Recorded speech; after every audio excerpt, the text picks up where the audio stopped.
Okay, Bismillah. Bismillahirrahmanirrahim. ومنها أن يقال هل المغصوب إذا رد بحاله إلى يد صاحبه يعد كالمتعدي فيه لأن الصورة فيهما معا واحدة ولا أثر لقصد الغصب إذا كان الغاصب قد رد ما غصب استرواحا من قاعدة مالك في اعتبار الأفعال دون النظر إلى المقاصد وإلغائه الوسائط أم لا يعد كذلك. فالذي يشير إليه قول مالك هنا أن للقصد أثرا وظاهر كلام ابن القاسم ألا أثر له. ولذلك لما قال مالك في الغاصب أو السارق إذا حبس الشيء المأخوذ عن أسواقه ثم رده بحاله لم يكن لربه أن يضمنه وإن كان مستعيرا أو متكاريا ضمن قيمته. قال ابن القاسم لولا ما قال له مالك لجعلت على السارق مثل ما جعل على المتكاري. فهذه أوجه يمكن إجراء الخلاف في مذهب مالك وغيره عليها مع بقاء القاعدة المتقدمة على حالها، وهي أن ما كان من الأوامر أو النواهي بالقصد الأول فحكمه منحتم بخلاف ما كان منه بالقصد الثاني. فإذا نظر في هذه الوجوه بالقاعدة المذكورة ظهر وجه الخلاف، وربما خرجت عن ذلك أشياء ترجع إلى الاستحسان ولا تنقص أصل القاعدة. والله أعلم.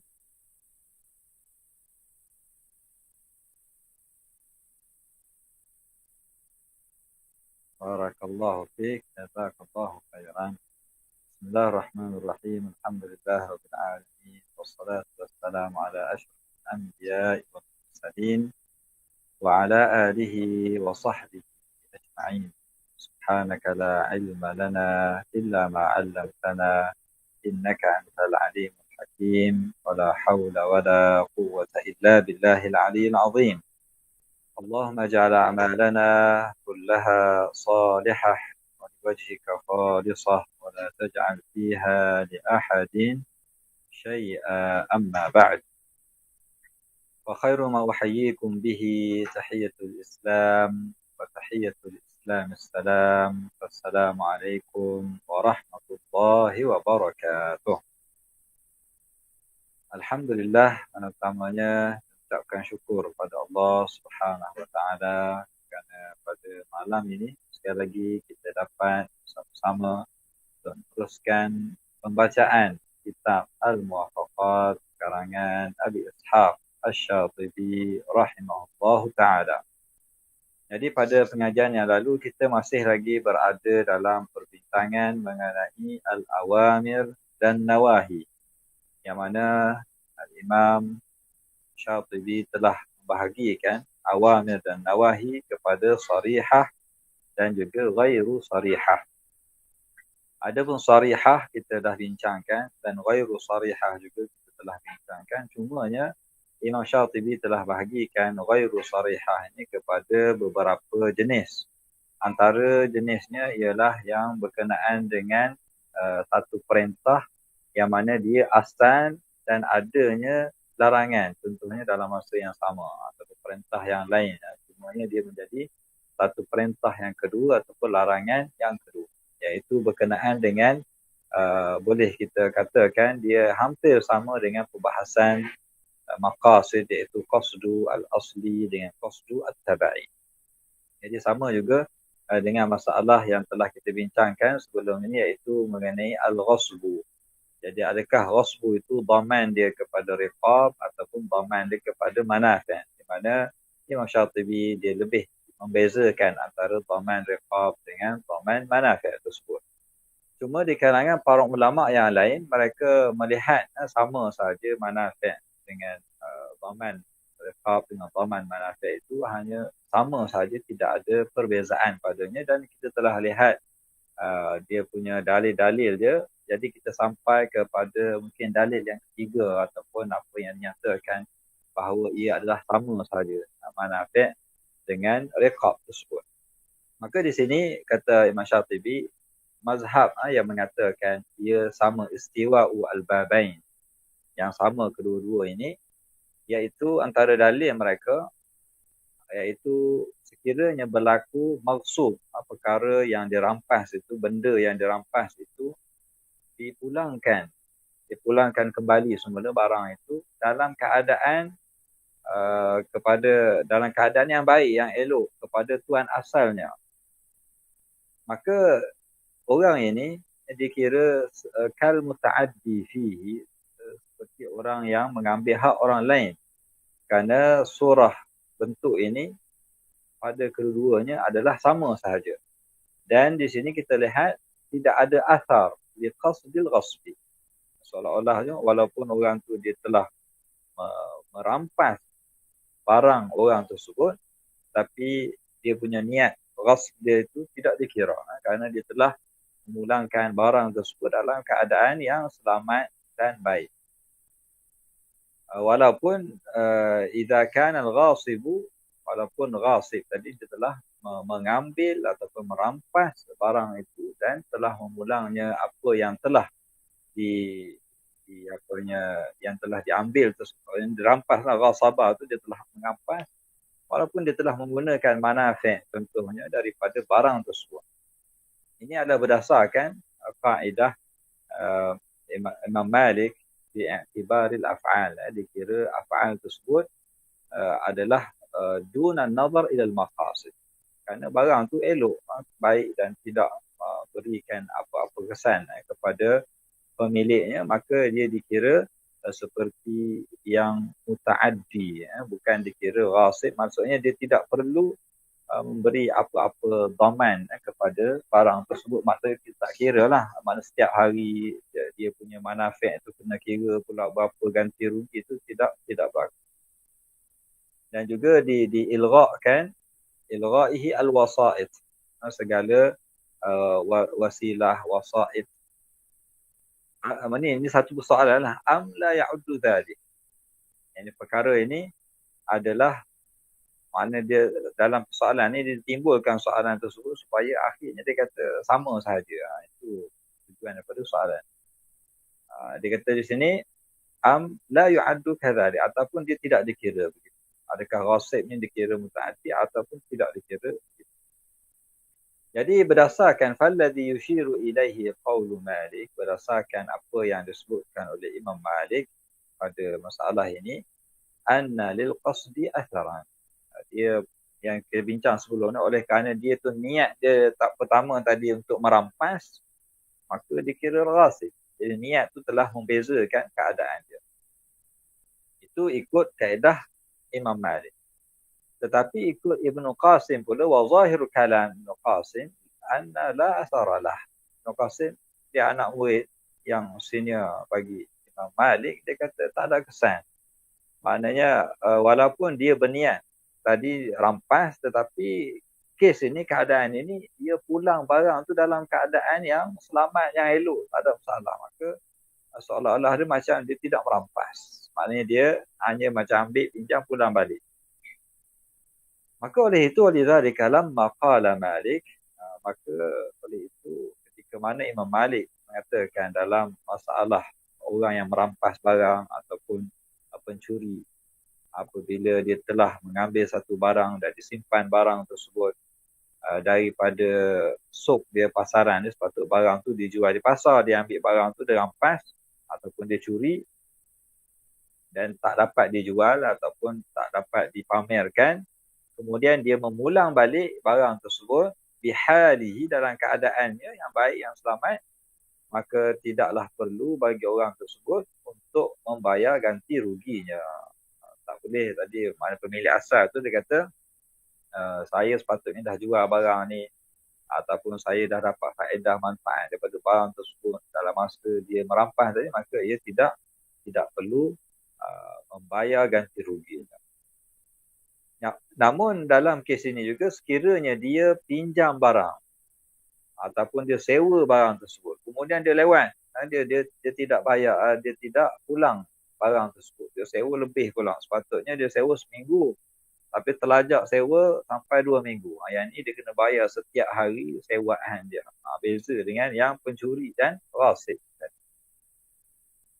Di sini kata Imam Ibn Qasim, kalaulah Imam Malik tidak kata begitu, nescaya aku telah menjadikan orang yang mencuri ini sama macam orang penyewa tadi.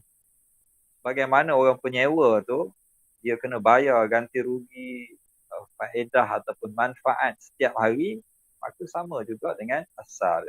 Tapi Imam Malik kata tidak begitu. Maknanya Imam Malik membezakan keadaan tersebut. Fahadhihi aujuh, wajah-wajah yang telah dinyatakan sebelum ini, mungkin kita katakan dia adalah merupakan khilaf fi madhab Malik wa ghairihi alaiha. Mazhab Malik dan juga mazhab yang lain di atas masalah ini. Cuma kita mengatakan juga ia kekal dalam kaedah yang telah kita nyatakan sebelum ini. Maksudnya kaedah sebelum ini kita nyatakan sama ada kita bezakan antara ghasib dengan orang yang mutaaddi ni tadi ataupun tidak. Mana orang yang mempunyai niat rampasan dengan orang yang tidak berniat begitu. Maknanya sama ada dia manafik ataupun qasad dia tadi bukan manafik tersebut, sebab dia qasad dia asal barang tu bukan manafik. Kalau dia niat manafik barulah dikira manafik, seperti yang telah kita bincangkan sebelum.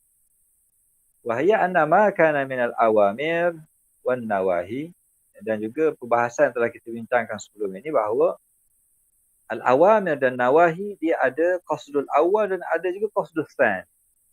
Maka hukum dia adalah jelas dalam perkara ini, bi khilaf ma kana minhu bil qasd tsan. Kalau dia qasd awal, okey, tak ada masalah.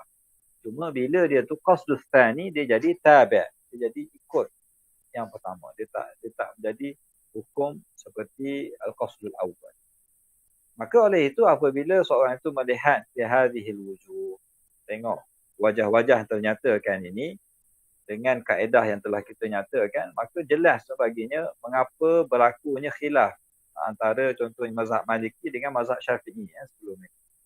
Iaitu sama ada yang membezakan antara rasib, niat rasib dengan yang satu lagi kata sama saja, niat rasib ke niat tak rasib pun dia sama saja.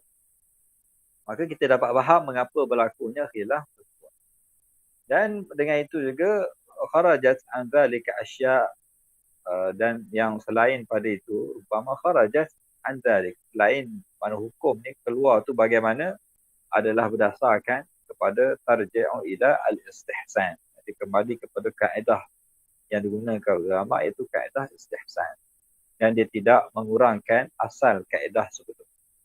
Jadi nampak gayanya Imam Syatibi ni dia lebih kepada pandangan yang pertama tadilah, membezakan di antara niat rasib tersebut dengan kalau dia tidak berniat. Kalau dia berniat, maka niat tu dikira. Kemudian ada sikit lagi sambungan dalam permasalahan rasb ini. Okey, sambung sikit lagi.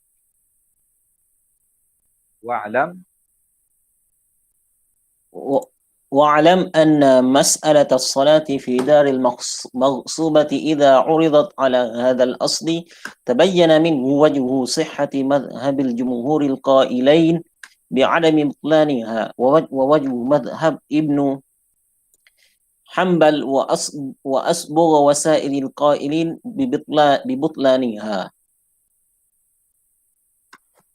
وقد أذكر هذه المسألة مسألة أخرى ترجع إلى هذا المعنى وهي مسألة الثامنة. Barakallahu fiik, jazakallahu khairan. Jadi akhir khulasah kepada masalah al-ghasb yang dibincangkan oleh Syatibi ini, kembali kepada satu masalah yang selalu disebutkan oleh para ulama dan juga Imam Syatibi juga selalu bincangkan masalah, iaitu as-salatu fid dari al-mawsubah. Apakah hukum orang yang salat di rumah, mana rumah itu adalah rumah yang dirampas. Dirampas rumah orang, kemudian dia salat kat rumah tersebut. Jadi bagaimana hukum salat dia? Adakah salat dia sah ataupun tidak? Jadi kalau kita ambil kaedah yang telah kita bincangkan ini, kita uridat ala hadzal asl, kalau kita kembali kepada kaedah ni yang membincangkan perbezaan antara niat dia ketika dia merampas tersebut, maka di sini kita kata maka kita dapat memahami betulnya sahhati mazhabul jumhur. Mana jumhur para ulama al-qailina bi'adami butlaniha. Mana salat itu hukum dia sah. Mana salat yang sah. Kerana dia salat tu dah jadi perkara yang tabi', bukan asal. Asalnya rumah itu yang dirampas, mana dosa itu berkenaan dengan rumah, berkenaan dengan rampasan. Bukan berkenaan dengan solat. Jadi solat itu dah jadi tabi', jadi dah nombor dua. Jadi oleh kerana dia nombor dua, solat itu sah. Mana tak berkenaan dengan rampasan itu.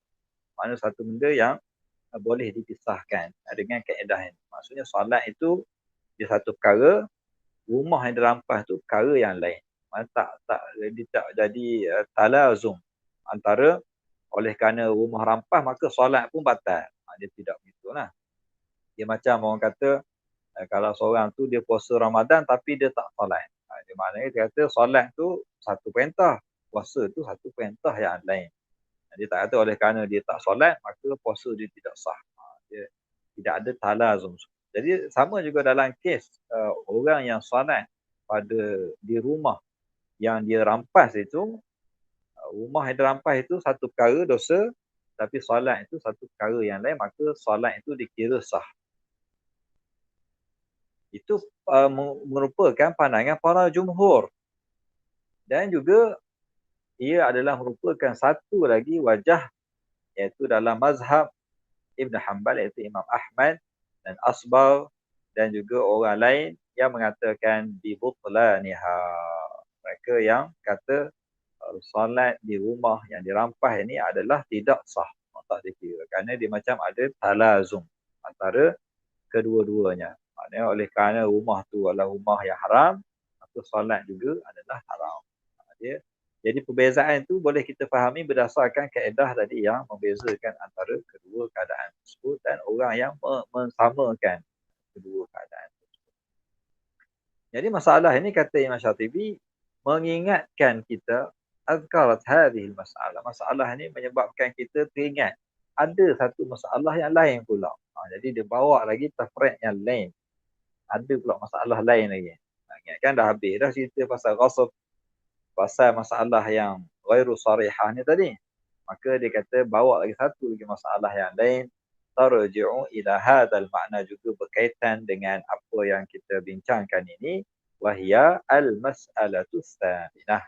Itu apa yang akan dibawakan, yang akan dibentangkan oleh Imam Syatibi dalam permasalahan yang ke-8.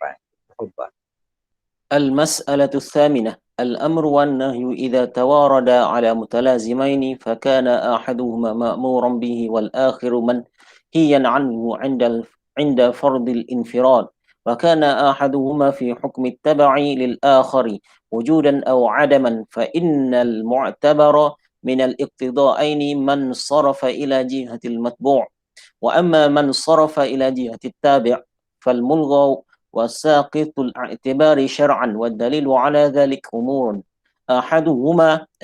أحدها ما تقدم تقريره في المسألة قبلها، هذا وإن كان الأمر والنهي هنالك غير صريح وهنا صريح، فلا فرق بينهما إذا ثبت حكم التبعية. ولذلك نقول إن القائل ببطلان البيع وقت النداء لم بين على كون النهي تبعيا، وإنما بنى البطلان على كونه مقصودا. والثاني أنه لا يخلو إذا توارد على المتلازمين أما أن يرد معا عليهما أو لا يرد البتة أو يرد أحدهما دون الآخر، والأول غير صحيح. إذا قد فرضناهما متلازمين فلا يمكن الامتثال في التلبس بهما لاجتماع الأمر والنهي، فمن حيث أخذ في العمل صادمه النهي عنه، ومن حيث تركه صادمه الأمر، فيؤدي إلى اجتماع الأمر والنهي على المكلف فعل أو ترك. وهو تكليف بما لا يطاق وهو غير واقع فما أدى إليه غير صحيح. والثاني كذلك أيضا لأن الفرض أن الطلبين توجها فلا يمكن ارتفاعهما معا فلم يبق إلا أن يتوجه أحدهما دون الثاني وقد فرضنا أحدهما متبوعا وهو المقصود أولا والآخر تابعا وهو المقصود ثانيا فتعين توجه ما تعلق بالمتبوع دون ما تعلق بالتابع ولا يصح العكس لأنه خلاف المعقول. Barakallahu fiik, jazakallahu khairan. Jadi masalah yang ke-8 ni dia berkaitan tadi dengan kalau kita ambil masalah as-salatu di ad-daril maghsubah. Di mana di sini kita lihat dia ada al-amru wan nahyu idza tawarada ala mutalazimaini. Dia ada satu fi'il, mana satu perintah dan satu larangan, dua-duanya dia ada talazum, ada kaitan di antara kedua-duanya. Yang mana salah satu daripadanya ma'muran bihi.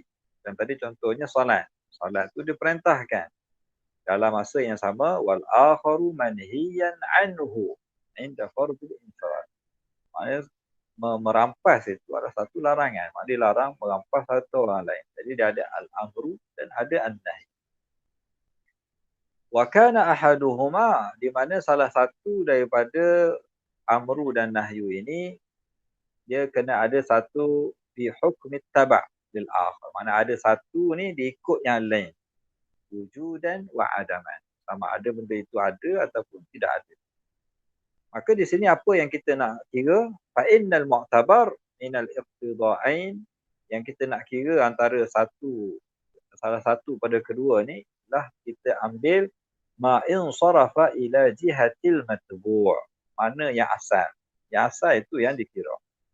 Wa amma man sarafa ila jihatit tabi', kalau dia jenis ikut saja, tabi' saja, maka dia tak dikira mulgha. Maka dia dikira cancel lah, mulgha ni cancel dan tidak dikira wasaqitul i'tibari syar'an. Masyara' tak kira perkara tersebut. Kerana dia hanya hukum dia hanya sekadar dia tabi' saja. Maksudnya dia bukan asal. Dia ada asal, ada yang tabi'. Jadi yang tabi' ni tak dikira lah. Okay, itu kaedah yang Imam Syatibi bawa untuk masalah yang ini. Wadalilu ala dhalika umur. Apakah dalil yang menunjukkan bahawa yang ini tabi', yang ini matbu', yang mana tabi' itu diilgha'kan, dibuang, di-cancel ataupun tak dikira, tak diiktibar. Dalil dia pertama dia kata, seperti yang telah kita jelaskan sebelum ini, ma taqaddamat qariruhu fil mas'alati qablaha. Maksudnya sana adanya qasrul awal, adanya qasrul tsani. Jadi yang tabi' ini dia hanya ikut saja yang pertama. Maka oleh itu di sini pula cuma beza dia dengan sebelum ni. Yang sebelum ni adalah ghairu sharih. Tapi di sini sharih. Al-amru tu sharih dan juga an-nahyu tu sharih. Hunalika ghairu sharih wa huna sharihun. Cuma kata Imam Syatibi fala farqa bainahuma. Dia tak ada beza dalam kes qasrul awal, qasrul tsani tak ada beza. Sekiranya telah tabit hukum tabaiyah tersebut. Kita tahu yang nahi ini contoh dia tabi' saja pada amar ataupun nahi itu dia tabi' pada amar tadi. Maka oleh itu kita mengatakan bahawa orang yang mengatakan batalnya jual beli pada waktu nida salatul Jumaat pada hari Jumaat, mereka tidak membenanya bahawa ia adalah perkara yang dilarang secara tabaiyan. Ayat wazarul bai', mereka tak kata dia tu tabai, tapi mereka kata wa innama ia adalah maqsudan. Kalau ikut mereka banal butlan ala kaunihi maqsudan. Mereka kata wazarul bai' itu memang sebagai satu qasad yang awal, iaitu mesti kena tinggalkan jual beli. Maka segala jual beli pada waktu nida al-Jum'ah, salatul Jum'ah, maka ia adalah terbatal. Itu ikut kaedah orang yang mengatakan larangan jual beli itu adalah maqsudan, bukan dia tabi'an, bukan taba'iyan. Ada orang yang kata taba'iyan, asal je Allah Ta'ala suruh fas'au ila zikrillah, asalnya Allah Ta'ala suruh pergi segera menunaikan solat, itu asalnya. Wa dharul bai' dia hanya tabi'. Tapi orang yang kata batal tu dia ambil kaedah ni tadi. Kaedah pada wa dharul bai' itu asal. Maka ia menjadi batal lah jual beli tersebut. Itu ikut pandangan yang ini. Jadi nak ceritanya bahawa orang yang mengambil pandangan seperti ini, mereka ada khilaf lah di kalangan para ulama dalam masalah ini, sama ada dia sah ataupun tidak sah. Dan yang keduanya, dalam kaedah talazum antara bukan fi'il amr dengan perintah dengan larangan, talazum. Satu perintah, satu larangan, seperti dalam kes salatu fi daril mausubah. Kita lihat dari sudut talazum dia, yang keduanya dia kata dalilnya annahu la yakhlu idza tawarada ala al-mutalazimain. Sekarang ni Masyatibi dia cuba nak menunjukkan segala hukum yang boleh kita berikan kepada kes ini. Kes al-amru dan nahyu yang mutalazimain. Dia kata sama ada imma an yarida ma'an, dua-dua sekali. Dia perintah dan dalam masa yang sama dia juga larangan. Dua-dua sekali. Ataupun kita kata dua-dua tu tercancel, tertolak. La yarida al-battah. Tak boleh dia amar dalam masa yang sama dia nahi. Tak boleh berlaku. Ataupun kita kata dia yaridu ahaduhuma dunal akhar. Mana ada yang asal, ada yang farah. Ada yang asal, ada yang tabak. Maknanya ada 3 ihtimalat dalam kes ini. Kalau dia ada al-amru dan nahyu mutalazimain, dia ada 3 keadaan. Sama ada kita nak terima dua-dua sekali, sama ada kita nak tolak kedua sekali, ataupun kita nak terima satu yang asal, yang kedua tu hanya tabak. Wal awwalu ghairu sahih. Yang pertama tadi, kalau kita ambil dua-dua, kita guna sekali, tak bolehlah berlaku perkara tersebut.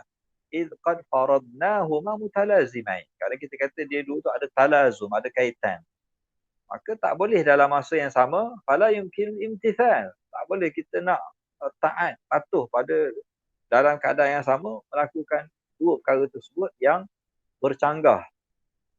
Bihima lijtima'il amri wa nahy. Di sini telah berlaku satu gabungan ijtima' di antara amr dan nahi.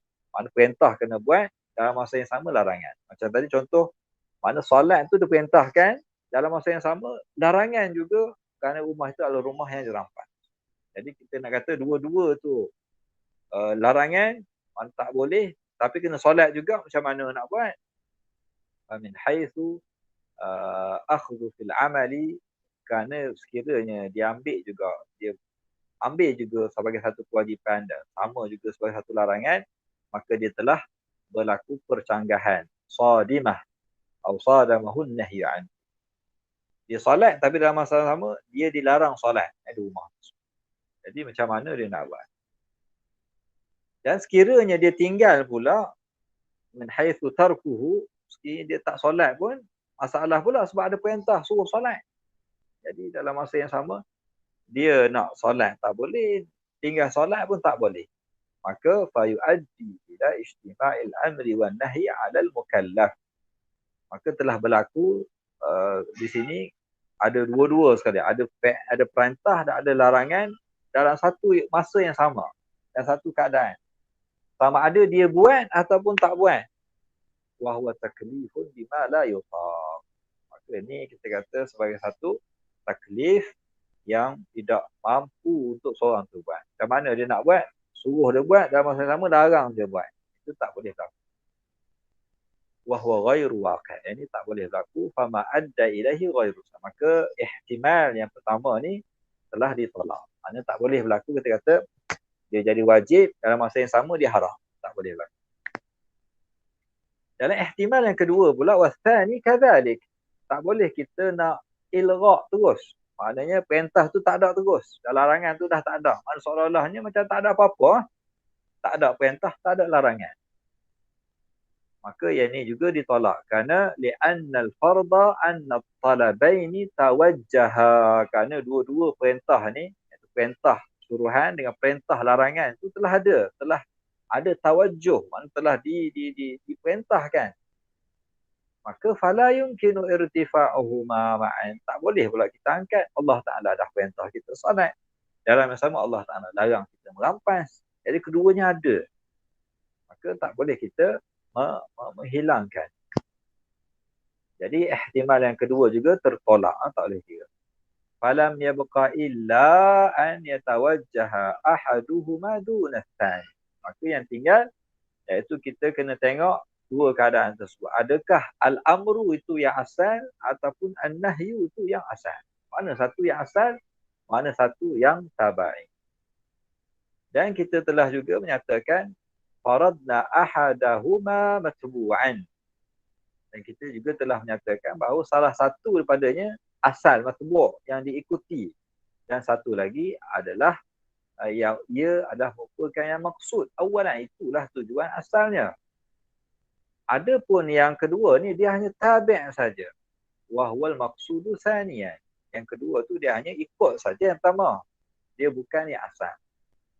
Maka di sini telah menjadi satu ta'ayyan, maka kita perlu ikut yang tawajjuh ini. Ma ta'allaqa bil matbu'. Iaitu kita ikut apa yang telah menjadi satu asal pada perintah itu atau larangan tersebut. Duna ma ta'allaqa bit tabi', tanpa kita ikut kepada yang tabi' tersebut. Wala yasihhu al-aqsu, maka tidak sah maknanya sebaliknya begitu, kerana ia adalah perkara yang khilaf kepada yang makul. Tak boleh pula kita ikut tabi', sebab tabi' itu dia tabi' kepada matbu'. Maka tak boleh kita terbalikkan dia. Kalau aqsu ghairu sahih.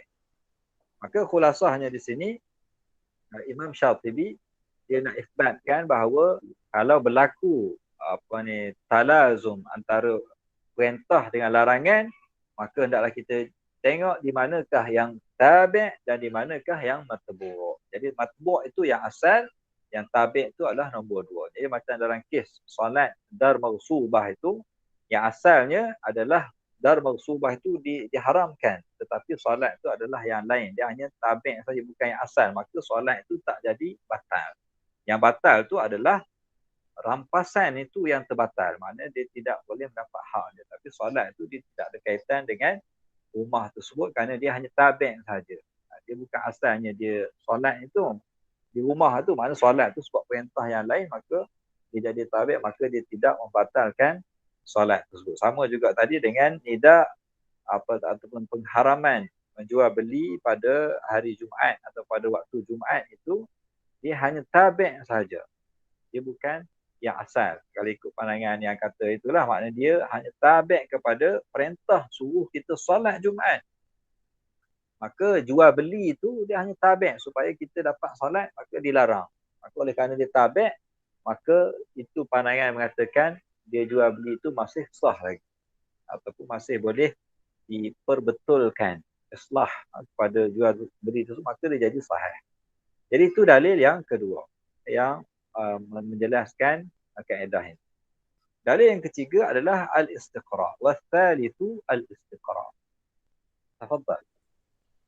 والثالث الاستقراء من الشريعة كالعقد على أصول مع منافعها وغلاتها، والعقد على الرقاب مع منافعها وغلاتها، فإن كل واحد منهما مما يقصد في نفسه، فللإنسان أن يتملك الرقاب ويتبعها منافعها، وله أيضا أن يتملك أنفسا المنافع خاصة وتتبعها الرقاب من جهة الاستيفاء المنافع، ويصح القصد إلى كل واحد منهما.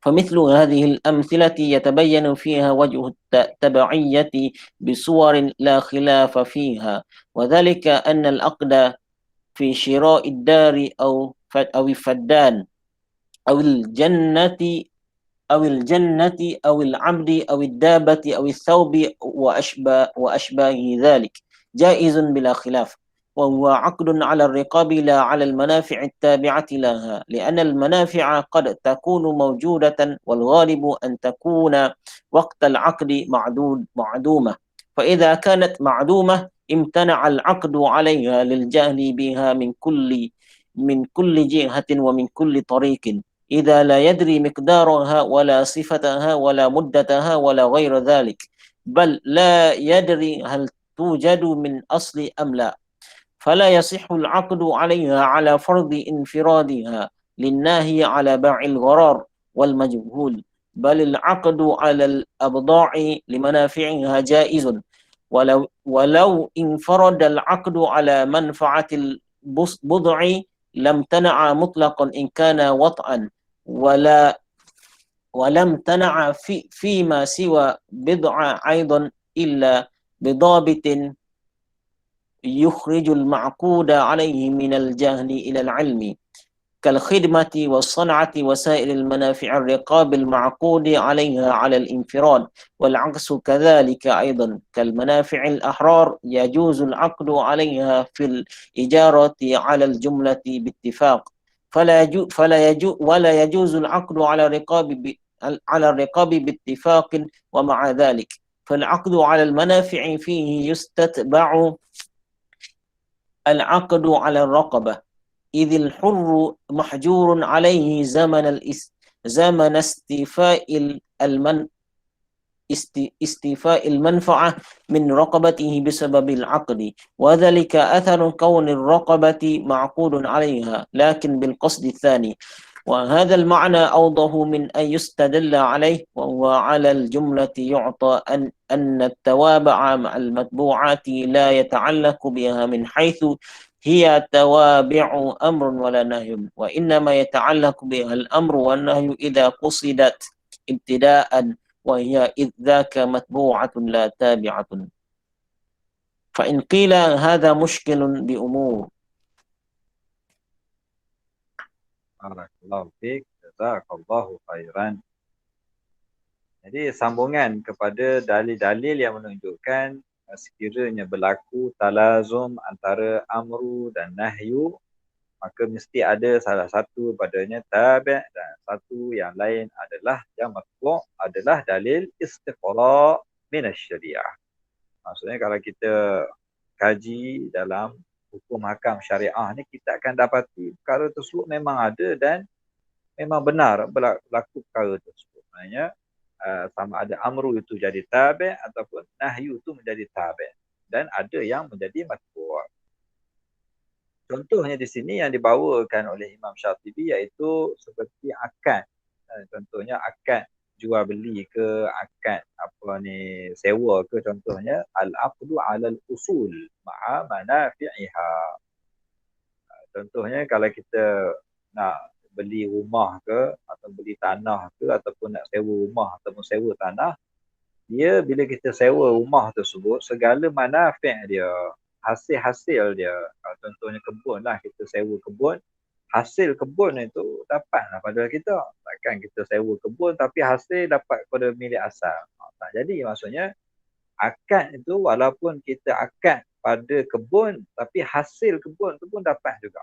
Kerana hasil kebun tu adalah tabi'. Kebun itu asal, dia matbu'. Maka kedua-duanya ada tabi' dan ada yang matbu'. Jadi benda itu memang berlaku. Maksudnya ada tabi' dan ada matbu'. Wal aqdu 'ala riqab, sama juga kalau orang tu dia beli ke, dia sewa ke riqab. Riqab sama ada orang ataupun benda tersebut, dia sama, dia dapat manafi' orang tersebut dan segala hasil-hasilnya. Contoh kalau dia sewa hamba lah, maka segala hasil yang dihasilkan oleh hamba tu dapat juga pada dia. Walaupun dia sewa tu tumbuh batang orang tu, tapi hasil pada kerja orang tu juga dapat kat dia. Kalau macam sekarang ni, mana kita memberikan, contohnya kita menggajikan seorang tu, dia kerja untuk kita, segala hasil orang yang kita berikan gaji tu dapat kat kita. Jadi begitulah lebih kurang dia punya.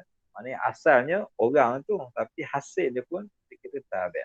Jadi ada tabi' dan ada yang fa inna kulla wahid minhuma, yang mana riqab ataupun usul ni ataupun manafi' dengan usul ni, kullun min huma tu dia mimma yuqsadu fi nafsi. Mana boleh saja seorang tu bila dia nak beli ataupun nak sewa tu, dia nak barang tersebut ataupun hasil dia. Dua-dua tu boleh. Mana kata aku nak hasil saja, manfaat saja. Aku tak nak orang tu, aku nak dia punya hasil. Macam dia sewa hamba lah contohnya. Dia kata aku bukan nak hamba tu aku nak buat apa? Aku nak hasil daripada hamba, kerja dia tu yang dia nak. Jadi insan ni ayyatamallaka riqab. Bagi manusia dia boleh memiliki riqab, mana orang lain dengan milk, mana sebagai pemilikan lah. Kalau zaman dulu ada hamba. Dan segala apa yang berkaitan dengan dia iaitu manafi' pada hamba tersebut. Walahu aidan dan juga boleh juga dia an yatamallaka anfas al manafi' khassah. Boleh juga dia tujuan dia sewa tu bukan orang tu tapi manafi' pada orang tu. Wa tatba'u riqab. Jadi riqab tu dah jadi nombor 2. Dia jadi tabi' kepada manafi'. Dia asal dia nak manafi', bukan orang. Tapi ada orang dia nak orang tu, manafi' tu nombor 2. Ini dia hati istifa'il manafi'. Wa yasihhu al-qasdu ila kulli wahid. Jadi boleh sahaja dari segi teorinya, boleh kita tahu, boleh seorang tu niat dia nak manafi' saja dan boleh saja niat dia barang saja, bukan manafi'. Fa mithlu hadhihi al-amthilah, contoh-contoh yang diberikan ini jelas pada kita bahawa adanya berlaku unsur tabaiyah. Ada yang tabi', ada yang matbu'. Dengan bentuk yang la khilafa fiha. Kita tahu benda tu memang ada asal dan ada yang tidak asal. Wa dzalika anna al-aqda, kerana akad dalam contohnya bila seorang tu beli rumah, syira' ad-dar, ataupun dia beli faddan, tanah, sebidang tanah, seekar tanah tu dia beli, ataupun dia beli kebun, ataupun dia beli hamba, ataupun dia beli tunggangan dabbah, atau beli baju, kain, ataupun apa-apa saja, hukum dia adalah jaizun bila khilaf. Mana kita beli rumah tak ada masalah, mana ijma' ulama bila beli rumah hukum dia bolehlah beli kalau cukup syarat apa semua. Jadi sahlah dia punya jual beli ataupun akad tersebut. Wa huwa aqdun 'ala ar-riqab la 'ala al-manafi'i at-tabi'ati laha. Jadi yang nak ceritanya ni, Imam Syatibi nak cerita ni, akad ni bila kita beli rumah tu, rumah itu bukan manafi' dia. Jadi masa tulis akad tu, saya beli rumah. Jadi akad tu kepada rumah. Tetapi manafi' tu dia tabi' kepada rumah. Segala manafi' yang ada kat rumah tu, contoh rumah tu dia ada aircon, dia ada air, ada elektrik, ada perkakas. Segala manafi' tu dah masuk dalam rumah tadi. Maknanya secara tabi'ah. Bila aku beli rumah ni, maka itu dah dikira tabi'ah. Li'annal manafi' sama juga dengan beli kebun tadi lah. Dia beli kebun. Maknanya segala hasil kebun tu dia telah masuk dalam akad tadi. Walaupun dia tulis dalam akad, saya beli kebun ini pada tempat ini, bentuk ini, seluas ini, dia tak cerita manafi' dia. Tapi manafi' tu dah tabi' kepada yang asal tadi. Maka di sini, wahuwa aqdun 'ala ar-riqab. Dia adalah akad pada benda barang tersebut. Dan bukan kepada manafi'. Li'annal manafi' qad takun wujudah. Semasa kita buat akad tu, mungkin manafi' tu ada, tetapi dalam masa mungkin tak ada. Contoh dia beli kebun masa tu tak ada buah apa lagi, tak ada manafi' lagi, tapi dia dah beli dah kebun. Nanti bila dah hasil dapat kat dia. Jadi boleh ada dan boleh tak ada. Tetapi ghalibnya kata Syati, wal ghalib an takuna waqtal aqdi ma'dumah. Semasa dia buat akad itu, dia tak dapat manafi'. Yang dia dapat hanya barang itu, ataupun riqab itu, ataupun benda itu yang dia dapat. Manafi' dia tak dapat lagi. Masa dia tulis akad tu, manafi' tak ada lagi. Bukan dia tulis akad terus dapat hasil. Tak dapat. Jadi apa yang dapat? Pemilikan tanah pemilikan kebun, pemilikan rumah. Jadi rumah itu adalah riqah. Manafi' tak dapat lagi. Jadi waqtal aqdi ma'dumah, tak ada manafi'. Wa idza kanat ma'dumah, sekiranya tidak ada pada waktu akad, imtana'al aqdu 'alaiha lil jahli biha. Maka tak boleh kita nak buat akad pada waktu akad saya nak manafi', sedangkan manafi' tu tak ada waktu akad, tak dapat pun. Masa dia tulis akad tu manafi' tak ada lagi, baru pemilikan sahaja. Maka kalau ikut kaedahnya tak boleh kita buat akad tersebut kerana manafi'nya tidak ada. Lil jahli biha min kulli jihatin wa min kulli tariqin. Kerana kita tak tahu lagi manafi' itu macam mana. Berapa banyak manafi' yang akan dapat. Berapakah faedahnya, berapakah hasilnya, semua tu kita tak tahu. Kebun je yang kita tahu. Kita beli kebun, manafi', wallahu a'lam, pada waktu akad. La yadri miqdaruha, dia tak tahu pun berapa banyak kadar yang dia akan dapat. Dan tak juga tak tahu sifat manafi' itu macam mana. Dan berapa lama dia dapat manafi'. Wala ghairu dhalik. Fala yadri hal tujadu min aslin aw la. Adakah nanti bila dia dah beli, dah jadi milik, adakah dia dapat manafi' tersebut ataupun tidak. Pada waktu akad memang dia tak tahu apa pun. Maksudnya waktu akad tu manafi' tak dapat lagi kat dia. Maka la yasihul aqdu 'alaiha. Maka khulasah masyarakat, maka tidak boleh bagi kita membuat akad untuk manafi' dalam kes itu.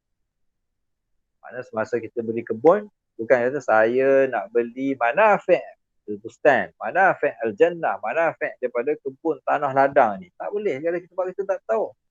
Bukan itu yang kita nak beli. Kita nak beli kebun waktu akad. Bukan kita nak beli hasil kebun. Sebab hasil kebun tu orang beli hasil lain.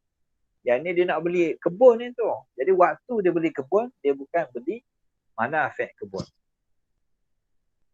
La yasihul 'aqdu 'alaiha 'ala fardhi infiradiha. Maka kalau kita maknanya membezakan antara manafi' dengan pemilikan riqab itu, maka tak boleh kita membeli manafi' pada waktu tersebut.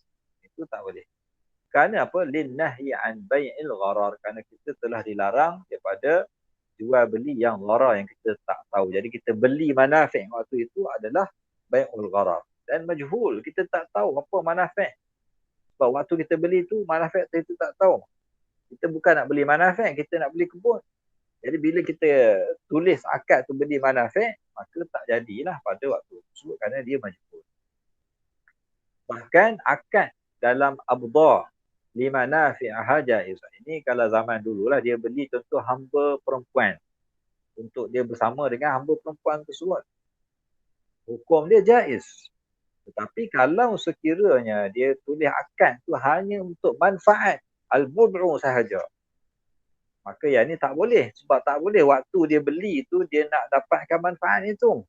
Waktu tengah beli tu dia beli hamba wanita, bukan dia beli manfaat pada wanita itu. Mana dia tak boleh bersama dengan wanita itu waktu dia beli akad contohnya.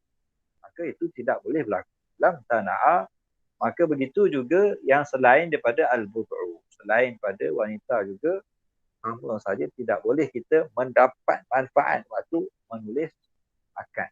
Illa bidabit, kecuali dengan kita meletakkan dabit, parameter yang mengeluarkan al-ma'qud alaihi minal jahli ila lain. Daripada kita tak tahu manafi' benda yang manafi' kita tak tahu, kita ambil yang kita tahu, iaitu barang itu yang kita tahu.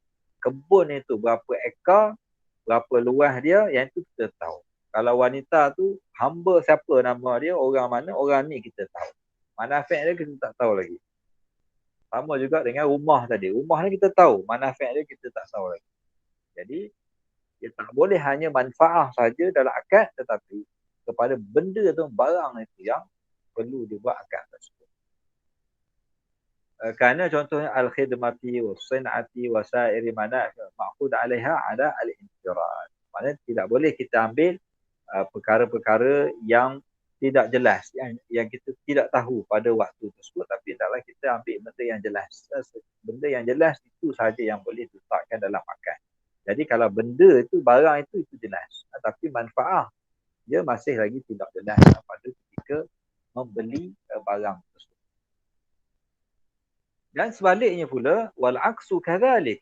Kalau kita sebalikkan manafi'il ahrar. Tadi kalau kita contohnya kita beli hamba.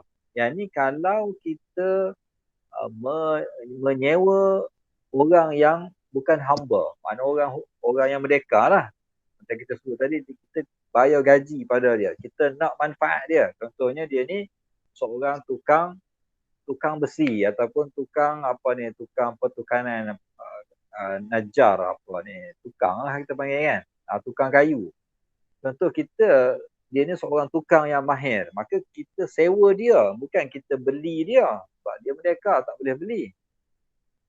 Maka di sini, yajuzul aqdu alaiha fil ijarat. Mana kita boleh sewa dia. Sewa maksudnya kita bayar gaji pada dia.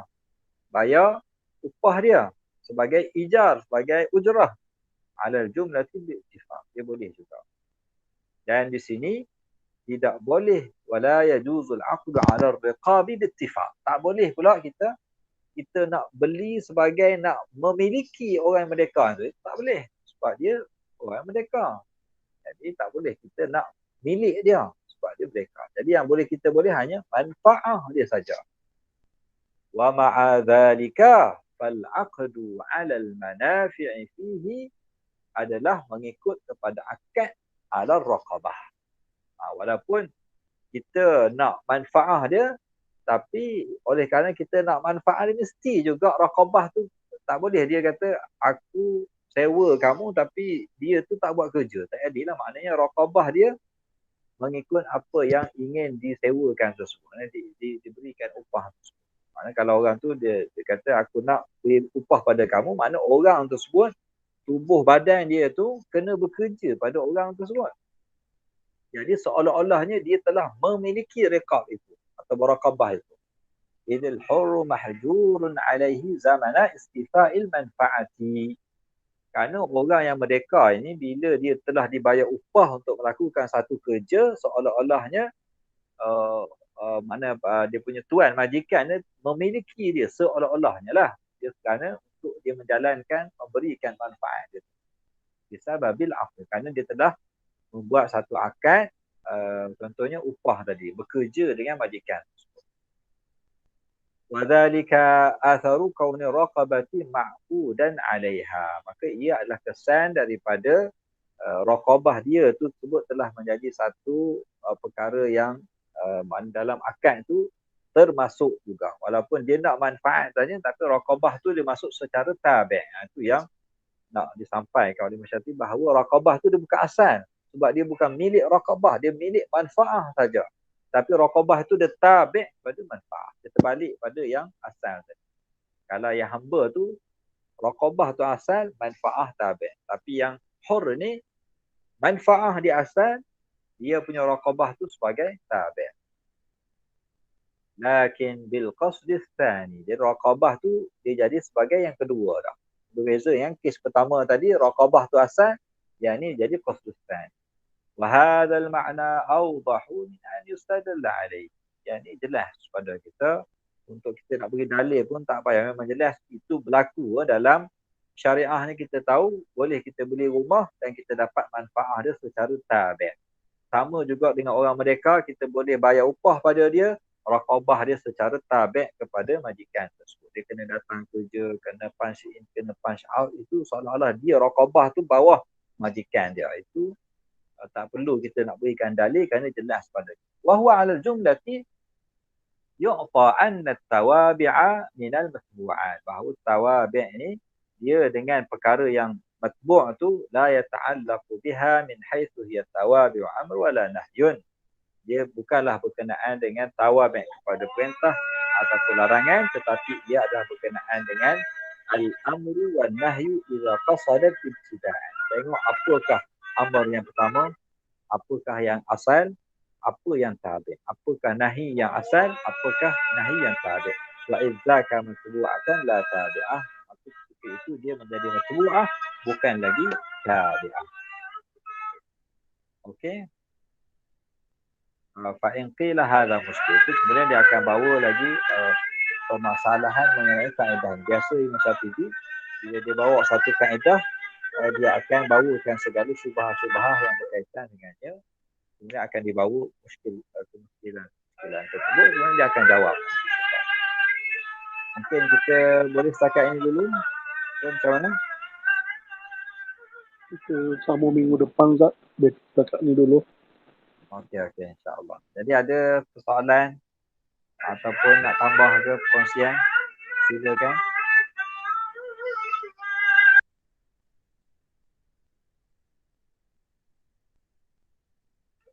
Okey, boleh faham semua, tak ada masalah. Dia masalah di sini Imam Syatibi dia dah masuk kepada hubungan antara furu' berkenaan dengan al-amru dan nahyu ni. Dia tafsirlah lebih dikit dan nanti kita akan masuk lagi dalam banyak lagi detail yang lain seperti kemuskilan yang akan dikemukakan. Jadi kulasah yang boleh kita buat bahawa ada kalanya al-amru dan nahyu ni ada yang tabi', ada yang asal. Tabi' itu matbu' lah. Maksudnya ada yang asal iaitu asli dan ada yang tabi' yang menjadi tabi'. Itu yang Imam Syatibi bawa contoh-contoh masalah sini nak ceritanya ada qaslul awal dan ada qaslul tsani. Supaya jelas kepada kita bukan sama level dalam al-amru dan al-nahyu. Ada yang sepatutnya diutamakan dan ada yang hanya ikut saja. Di dalam kes contoh dar al-maghsubah ataupun as-salatu fi dar al-maghsubah ni, salat tu hanya tabi' kepada pengharaman tu, maka dia tidak ada kaitan, sahlah salat tersebut, dan yang haram tu dia tetap haram. Maka dia tidak mengharamkan solat tu dan tidak membatalkan solat tersebut. Jadi itu kulasah yang mudahnya untuk kita fahami dalam masalah. Walaupun permasalahan yang ditimbulkan oleh Imam Syatibi ini agak mu'aqqad juga, agak kompleks juga untuk kita faham, tapi itulah secara okey, sekiranya tiada persoalan, kita boleh tangguh dahulu majlis kita dengan tasbih kafarah dan surah Al-Asr. Subhanakallahumma wa bihamdika asyhadu an la ilaha illa anta astaghfiruka wa atubu ilaik. Bismillahirrahmanirrahim. Wal 'asri innal insana lafi khusr illa alladhina amanu wa 'amilus solihat wa tawasaw bil haqqi wa tawasaw bis sabr. Aqulu qawli hadha wa astaghfirullahal 'azim li wa lakum wa lisa'iril muslimina wal muslimat. Wabillahi taufiq wal hidayah. Wassalamualaikum warahmatullahi wabarakatuh. Wassalamualaikum warahmatullahi wabarakatuh. Terima kasih Ustaz. Waalaikumsalam warahmatullahi